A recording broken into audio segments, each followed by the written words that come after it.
All right, hello. Today is the 9th of February, the 27th of January, old calendar, 2024. And the Bible reading today is from the 17th week of Pentecost, after Pentecost, for Friday, Ephesians 4:17 through 25, Mark 12, 1 through 12.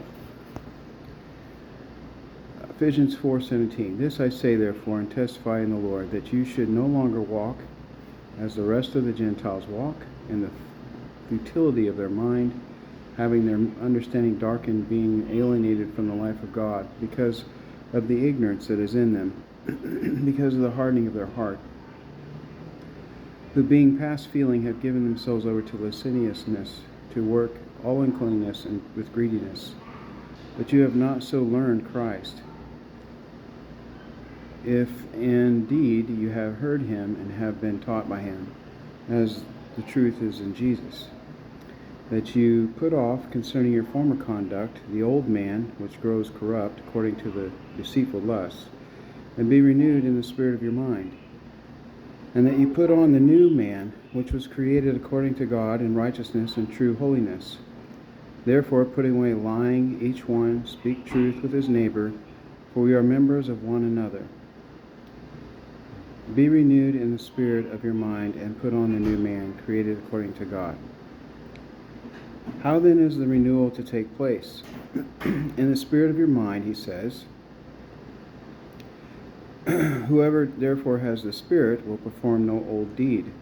The Spirit will not endure old deeds.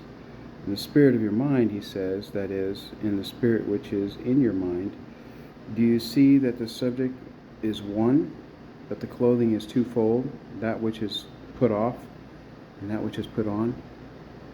Now why does he call virtue a man, and why vice a man? Because a man cannot be shown without acting, so that these things no less than nature show a man whether he is good or evil. The young man is strong, therefore let us also become strong for the performance of good actions. The young man has no wrinkle, therefore neither should we have. The young man does not waver, nor is he easily taken with diseases, therefore neither should we be. Observe here how he calls this realizing of virtue, this bringing of it into being from nothing, a creation. But was not that other form creation after God? No, in no wise, but after the devil. He is the sole creator of sin.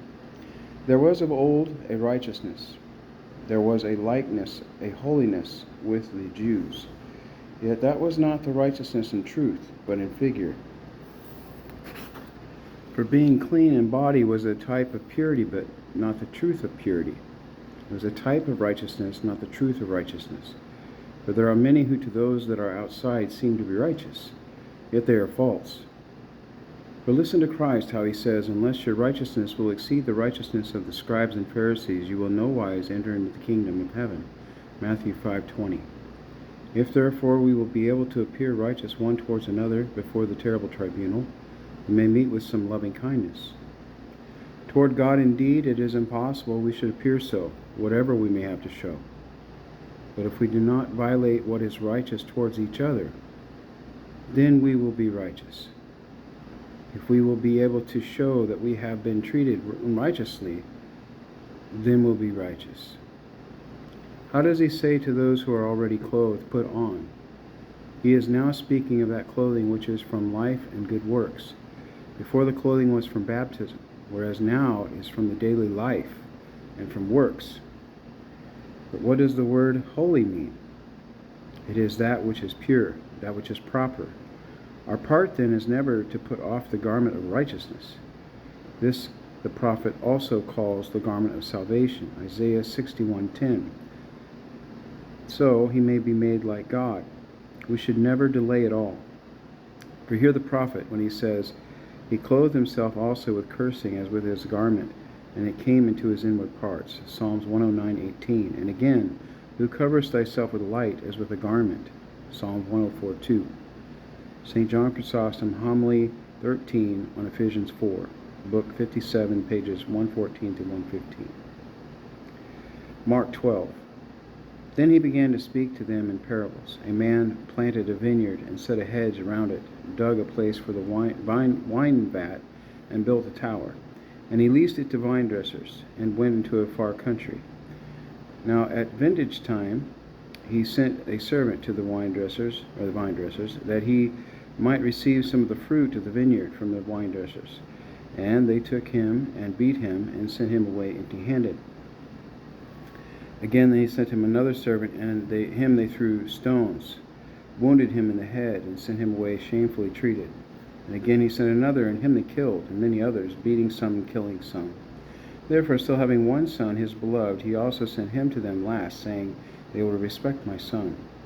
But those vine dressers said among themselves, This is our heir. Come, let us kill him, and an inheritance will be ours. And they took him and killed him and cast him out of the vineyard. Therefore, what will the owner of the vineyard do?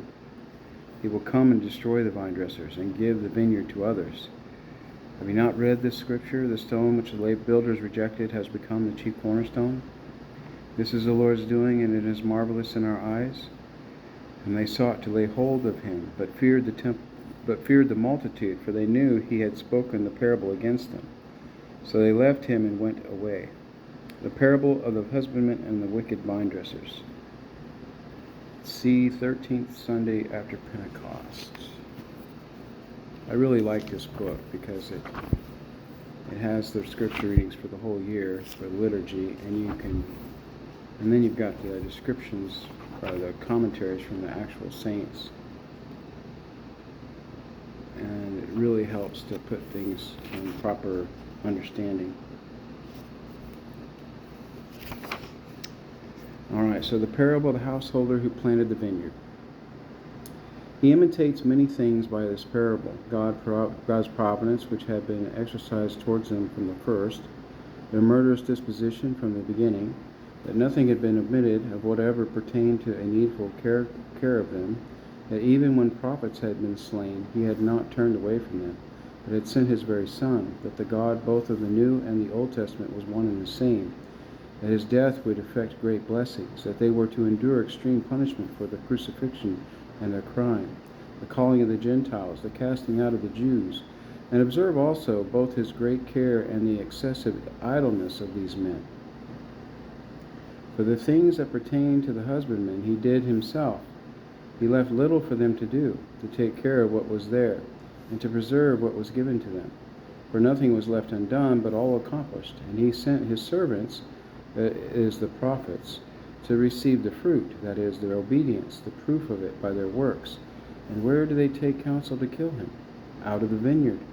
Do you see how he prophesies even the place where he was to be slain, and they cast him out and slew him? St. John Chrysostom, homily 68 on Matthew 21, 1, 2, book 54, pages 414 through 415.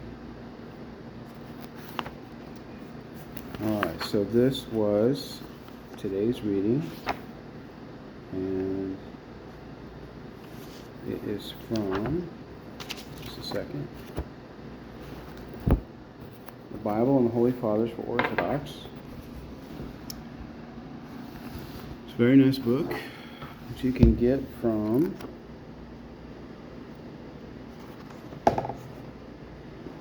Monastery Books, St. Vladimir Seminary Press, Crestwood, New York, 2003 is the publisher. Or the people who are, yeah, St. Vladimir Seminary Press. So you can order it from them. I highly recommend it. Alright, pray for me, a sinner. God bless. Over and out.